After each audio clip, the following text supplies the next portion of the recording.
Shalom, perkenalkan nama saya Cristiano Belumberi dari kelas gabungan 02 dengan NIM 607 0624 001 02.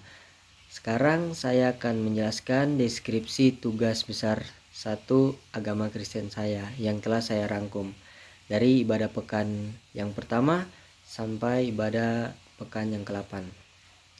Untuk ibadah pekan yang pertama pada tanggal Minggu 21 September 2025 dengan tema Oikumene, One Body in Christ, dalam kitab Efesus 4 ayat 1 sampai 6. Pembicaranya adalah Pendeta Marieta J. Simanjuntak STH MA MTH Konselor CBC. Dalam Efesus 4 ayat 1 sampai 6, Rasul Paulus mengingatkan bahwa setiap orang percaya memiliki panggilan mulia untuk memelihara kesatuan tubuh Kristus. Kesatuan ini bukan sekedar konsep atau idealisme, tetapi merupakan wujud nyata dari iman yang telah kita terima. Paulus menekankan bahwa sekalipun kita berasal dari latar belakang budaya, tradisi, gerejawi, dan denominasi yang berbeda, semua perbedaan tersebut tidak mengurangi fakta bahwa kita dipersatukan oleh satu Tuhan, satu iman, dan satu baptisan. Kristus menjadi pusat yang menyatukan seluruh umatnya, apapun konteks kehidupan mereka. Kesatuan ini juga yang menuntut kerendahan hati, kelemah lembutan, kesabaran, serta kemauan untuk saling menopang dalam kasih. Paulus mengajak jemaat untuk hidup layak sebagai orang yang telah dipanggil, yaitu dengan menjaga harmoni dan membangun hubungan yang saling menghargai. Kesatuan bukanlah sesuatu yang terjadi dengan sendirinya. Ia perlu diupayakan, dipelihara, dan diwujudkan dalam tindakan nyata setiap hari. Jadi insight yang saya peroleh adalah yang pertama, perbedaan tidak boleh menjadi alasan untuk terpecah. Setiap orang percaya memiliki keunikan masing-masing, baik dari segi latar belakang maupun cara pandang. Justru di dalam keberagaman inilah kesatuan menjadi semakin indah ketika kita memandangnya dari perspektif Kristus. Yang kedua ada, meski berasal dari gereja, tradisi, atau bentuk pelayanan yang berbeda, kita tetap satu di dalam Tuhan. Oikumene mengingatkan bahwa perbedaan denominasi tidak membatalkan identitas kita. Sebagai salah satu tubuh Kristus, kita dipanggil untuk saling menghormati dan bekerja sama dalam pelayanan kerajaan Allah. Yang ketiga, kesatuan umat Tuhan merupakan kesaksian yang kuat bagi dunia. Dunia modern yang dipenuhi perpecahan dan pertentangan membutuhkan teladan nyata tentang persatuan. Kesatuan orang percaya menjadi cermin kasih Kristus yang mampu melampaui perbedaan manusia. Yang terakhir, melalui kebersamaan, kasih, dan saling mendukung, dunia dapat melihat karakter Kristus tercermin dalam kehidupan umatnya. Kesatuan bukan hanya tentang setuju dalam segala hal, tetapi tentang memilih tetap mengasihi dan berjalan bersama meskipun tidak selalu seragam. Inilah kesaksian yang membawa dampak. Untuk ibadah pekan kedua pada tanggal Minggu 28 September 2025. Pembicaranya adalah Chris Sujatmoko STMT. Untuk temanya adalah Call to Serve Event in Struggle. Nas pembacanya terdapat di Yohanes 12 ayat 24 sampai 26. Dalam Yohanes 12 24 sampai 26, Yesus mengajarkan bahwa sebuah biji gandum harus jatuh ke tanah dan mati agar dapat menghasilkan banyak buah. Prinsip ini menggambarkan bahwa pelayanan seringkali mengandung proses pengorbanan, perjuangan, dan kesulitan. Namun, sekalipun jalan pelayanan tidak selalu mudah, hal tersebut tidak boleh menjadi alasan untuk berhenti melayani. Justru melalui kesetiaan dalam pelayanan di tengah tantangan, hidup kita dipakai Tuhan untuk menghasilkan buah yang kekal. Kesetiaan melayani bukan hanya berbicara tentang aktivitas, tetapi tentang hati yang rela. Ketika kita memilih untuk tetap taat dan melayani, meskipun menghadapi ujian, kita sedang menabur benih yang suatu saat akan dituai sesuai kehendak Tuhan. Untuk insight yang saya peroleh adalah pelayanan seringkali harus dijalani dengan pengorbanan, tetapi hal itu tidak boleh menghalangi kita untuk tetap setia. Terus, struggle bukan alasan untuk berhenti, melainkan kesempatan untuk semakin mengenal rencana Tuhan. Dan kesetiaan dalam hal kecil akan membuka jalan untuk tanggung jawab yang lebih besar. Seperti ide Yosi, Tuhan dapat memakai siapapun yang mau melayani dengan sungguh-sungguh meskipun mereka tampak terbatas. Yang terakhir, pelayanan sejati bukan diukur dari posisi, tetapi dari kerendahan hati dan kesetiaan. Untuk ibadah pekan ketiga, tanggalnya Minggu 5 Oktober 2025. Untuk pembicaranya adalah Linson Parlindungan Sitompul STMM. Untuk temanya Walking in God's Plans. Untuk nats pembacaannya terdapat di Yeremia 29 ayat 11. Yeremia 29 ayat 11 menyatakan bahwa Tuhan memiliki rancangan yang baik bagi umatnya. Rancangan damai sejahtera, bukan kecelakaan. Ayat ini menegaskan bahwa perjalanan hidup orang percaya tidak berada di luar kendali Tuhan. Ia merancang masa depan yang penuh pengharapan bagi setiap anaknya. Sekalipun kita sering tidak memahami proses yang harus dijalani untuk mencapai tujuan tersebut, namun kenyataan hidup seringkali tidak selalu sesuai dengan harapan kita. Di tengah perjalanan, muncul berbagai pertanyaan yang menggambarkan pergumulan batin manusia. Seperti contohnya, mengapa jalannya tidak mulus? Kedua, mengapa saya harus mengalami hal ini? Mengapa saya merasa seperti dibilang atau tidak diperhatikan? Pertanyaan-pertanyaan ini muncul karena kita memandangi situasi dari sudut pandang manusia yang terbatas. Terkadang kita menyamakan rancangan Tuhan dengan kenyamanan dan kelancaran. Padahal proses Tuhan seringkali datang melalui pembentukan, pengujian, dan kedisiplinan. Akibat memberikan jawaban bagi pergumulan tersebut. Ibrani 12 ayat 5-6 mengingatkan bahwa Tuhan menegur dan mengajar orang yang dikasihinya. Insight yang saya peroleh, rancangan Tuhan selalu baik meskipun tidak selalu mudah dipahami dari sudut pandang manusia. Merasa tertekan atau mengalami proses sulit bukan berarti Tuhan menjauhi. Justru itu bukti bahwa Ia sedang membentuk kita. Tuhan tidak pernah merancang kecelakaan bagi hidup kita. Apa yang tampak sebagai kesulitan seringkali adalah alat Tuhan untuk membawa kita pada masa depan yang lebih baik. Dalam setiap pertanyaan dan pergumulan, firman Tuhan menjadi jawaban dan pegangan yang meneguhkan harapan dalam Tuhan selalu pasti. Proses yang kita jalani tidak akan sia-sia. Untuk ibadah pekan keempat, pada tanggal 12 Oktober 2025, pembicaranya yaitu Pendeta Marieta EJ Simajuntak STA MA MTH Konselor CBC. Judulnya Christian Friendship on Campus. Untuk nats pembacaan Alkitabnya terdapat di Ibrani 10 ayat 19-25. Persahabatan Kristen di kampus sangat penting karena menjadi ruang aman bagi mahasiswa untuk saling mendukung, terutama ketika menghadapi tekanan mental seperti stres, kecemasan, dan rasa kesepian. Ibrani 10 ayat 19-25 mengingatkan bahwa kita memiliki akses langsung kepada Tuhan melalui Kristus, dan karena itu kita dipanggil untuk membangun persekutuan yang menguatkan. Bersekutu membantu kita agar tidak memendam masalah sendiri. Ketika kita terbuka kepada teman seiman, kita mendapatkan kesempatan untuk didukung, didengar, dan diteguhkan dalam kasih. Insight yang saya peroleh dari pembacaan ini, persahabatan Kristen adalah sarana Tuhan untuk menjaga kesehatan mental. Bersekutu membantu kita melepaskan beban yang tidak sanggup ditanggung sendiri. Kita dipanggil untuk saling memperhatikan dan saling menguatkan, bukan berjalan sendirian. Persekutuan bukan hanya kumpul, tetapi tempat bertumbuh dalam kasih dan perbuatan baik. Tuhan memakai komunitas untuk menolong kita melewati tekanan hidup sehari-hari. Untuk ibadah pekan kelima, pada tanggal 19 Oktober 2025, pembicaranya yaitu Insinyur Jaspar Hasudungan MT.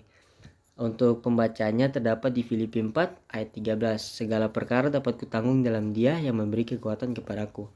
Ayat ini menegaskan bahwa kekuatan orang percaya bukan berasal dari diri sendiri, tetapi dari Kristus. Namun, untuk memahami kuasa ayat ini, kita perlu mengerti bahwa pengharapan tidak bisa dipisahkan dari perkara. Kontra dari pengharapan adalah perkara atau masalah, tetapi keduanya tidak sama. Pengharapan membawa kita maju, sedangkan perkara seringkali mencoba menghentikan langkah kita. Di tengah pertentangan inilah iman diuji. Roh zaman yang mengancam iman, atau hem. Yang pertama, hedonisme, mengejar kesenangan yang akhirnya mengancam pengharapan. Fokus hanya pada kesenangan saat ini membuat seseorang tidak sanggup melihat masa depan yang Tuhan sediakan. Yang kedua, egoisme mengancam persekutuan. Ego membuat kita menarik diri, tidak mau berbagi beban, dan menutup diri dari komunitas yang harusnya menguatkan. Yang ketiga, materialisme mengancam esensi kehidupan. Ketika nilai hidup ditentukan oleh benda dan status, kita kehilangan makna sejati sebagai ciptaan Tuhan. Insight yang saya peroleh yaitu perkara bukan musuh kita. Perkara adalah tempat iman diuji dan pengharapan dikuatkan. Tanpa ketekunan, iman tidak akan bertahan menghadapi tekanan hidup. Rozaman atau hedonisme, egoisme, materialisme secara perlahan melemahkan pengharapan jika kita tidak sadari. Esensi, hubungan kita dengan Tuhan lebih penting daripada penampilan luar atau pencapaian. Pengharapan dalam Kristus adalah senjata rohani untuk melawan perkara apapun.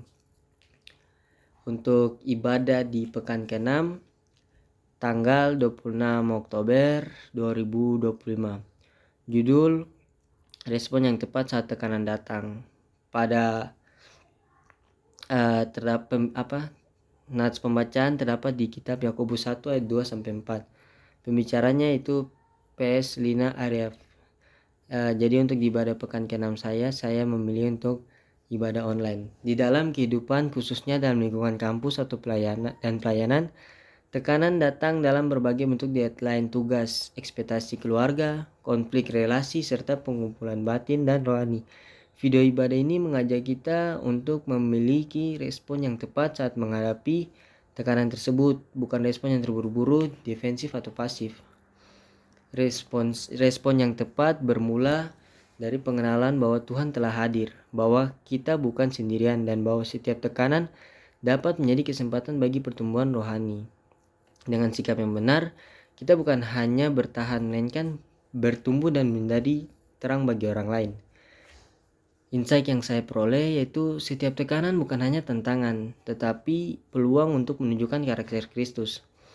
Respon yang tepat mencerminkan iman yang hidup, bukan menunggu masalah reda, tetapi tetap setia saat badai. Dalam tekanan, komunitas, dan persahabatan Kristen sangat dibutuhkan. Kita tidak dimaksud untuk menghadapi sendirian.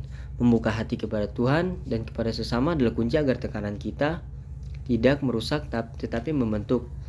Saat kita memilih respon yang benar, kita tidak hanya bertahan, tetapi bertransformasi dan menjadi alat Tuhan bagi orang lain. Untuk di ibadah pekan ke-7, tanggal 7 November 2025, untuk pembicaranya yaitu Kaben. Temanya Come as God's Living Family. Fokusnya ke arah first year atau mahasiswa baru. Pergumulan maba, merasa asing dan homesick. Ketika pindah dari daerah asal, wajar merasa asing. Biasanya kita merasa lebih nyaman kalau bertemu teman serumpun atau yang punya cerita hidup mirip. Namun di komunitas seperti PMK, Tuhan menyediakan keluarga baru untuk bertemu bersama. Apa yang bisa kita lakukan? Roma 12 ayat 10. Yang pertama, Philos Torgos, kasih seperti saudara, kasih yang hangat, menerima satu sama lain seperti kakak atau adik, tidak sekedar kenal tapi benar-benar peduli. Yang kedua, berinisiatif, berani memulai percakapan, menjadi contoh figur yang memberi arah, jangan menunggu didekati, ambil langkah duluan. Mulailah saling mengenal dan mengasihi satu sama lain. Hati-hati dalam memilih lingkungan. Amsal 27 ayat 17, besi menajamkan besi. 1 Korintus 15 ayat 33. Pergaulan buruk merusak kebiasaan baik. Tidak semua orang bisa jadi bestie atau brosis, tetapi kasih Kristus menolong kita untuk menyaring lingkungan yang sehat. Kadang Tuhan izinkan salah memilih teman supaya kita belajar, dan pada waktunya Tuhan mempertemukan orang yang benar. Pertemuan adalah keajaiban. Untuk insight yang saya peroleh, keluarga rohani itu diberikan, bukan dicari-cari sendiri. Tuhan menempatkan kita di komunitas agar kita tidak berjuang sendirian. Inisiatif adalah kunci persekutuan. Kasih tidak menunggu, kasih bergerak duluan. Pertemanan yang salah bisa melukai, tetapi Tuhan tetap menjaga arah perjalanan kita. Dia memakai komunitas untuk menajamkan karakter kita. PMK bukan sekedar organisasi kampus. Ini tempat kita dipulihkan, diperlengkapi, dan dibentuk jadi keluarga Allah. Nah, untuk di ibadah pekan ke-8, saya memilih untuk ibadah online pada tanggal 9 November 2025. Untuk pembicaranya adalah Dr. Gilbert Lumoindong. Tema khotbahnya adalah Strength in Surrender. Untuk nats Alkitabnya Mazmur 46 ayat 1-11. Mazmur 46 mengatakan bahwa Tuhan adalah tempat perlindungan dan kekuatan bagi umatnya di tengah pergumulan, ketidakpastian masa muda, dan tekanan dunia modern. Tuhan memanggil kita bukan untuk mengandalkan diri sendiri, melainkan belajar berserah secara aktif, yakni menyerahkan kendali kepada Tuhan sambil tetap setia melakukan bagian kita. Pemazmur menggambarkan situasi yang kacau, gunung-gunung yang gemetar, bumi berubah, dan air bergelora. Namun di tengah semua itu Tuhan menyatakan, "Diamlah dan ketahuilah bahwa Akulah Allah." Diam di sini bukan pasif, tetapi keinginan batin yang percaya bahwa Tuhan sedang bekerja, bahwa ketika kita tidak melihatnya. Berserah bukan berarti menyerah, justru saat kita menyerahkan kekuatan, rencana, dan kecemasan kita kepada Tuhan, disitulah Tuhan menyatakan kuasanya yang sempurna. Tuhan hadir melalui firman-Nya, komunitas iman, dan dalam perjalanan pergumulan pribadi kita. Iman yang dewasa tidak hanya terlihat dari kebersihan, tetapi dari sejauh mana kita mampu tetap percaya ketika jalan hidup tampak tidak jelas. Tuhan ingin membantu kita melalui proses mengajar kita menemukan kekuatan yang sejati, yakni kekuatan yang lahir dari ketergantungan kepadanya. Insight yang saya peroleh yaitu berserah bukan menyerah, tetapi mempercayai bahwa Tuhan lebih tinggi dari pemahaman kita. Diam dalam Tuhan adalah cara terbaik untuk menemukan kembali arah dan damai di tengah tekanan. Tuhan hadir dalam proses, bukan hanya dalam jawaban. Kita tidak dipanggil untuk kuat sendiri. Kekuatan sejati lahir saat kita bergantung penuh pada Tuhan. Di tengah pergumulan, Tuhan berkata, "Tenanglah, aku bekerja." Nah, dan untuk yang terakhir, refleksi pengalaman pribadi saya soal mengikuti ibadah Oikumene di PMK Telkom University. Mengikuti ibadah Oikumene di PMK Telkom University membuat saya merasakan suasana yang sangat hangat dan penuh kebersamaan. Walaupun teman-teman berasal dari latar belakang gereja yang berbeda, saya merasa nyaman dan diterima. Saat ibadah berlangsung, saya tersentuh oleh doa, nyanyian pujian, dan renungan yang dibawakan pengkhotbah. Pesan tentang kasih dan pelayanan kepada sesama membuat saya merenung bagaimana saya bisa lebih peduli dan menghargai orang lain dalam kehidupan sehari-hari. Pengalaman ini juga mengajarkan saya untuk lebih terbuka terhadap perbedaan dan lebih menghargai keberagaman. Saya merasa bersyukur bisa ikut ibadah ini karena bukan hanya memperkuat iman, tapi juga menemukan rasa empati dan kepedulian terhadap sesama. Jadi mungkin sekian yang saya bisa jelaskan dari tugas besar satu saya, agama Kristen. Mungkin saja itu saja yang saya bisa jelaskan. Terima kasih. Shalom.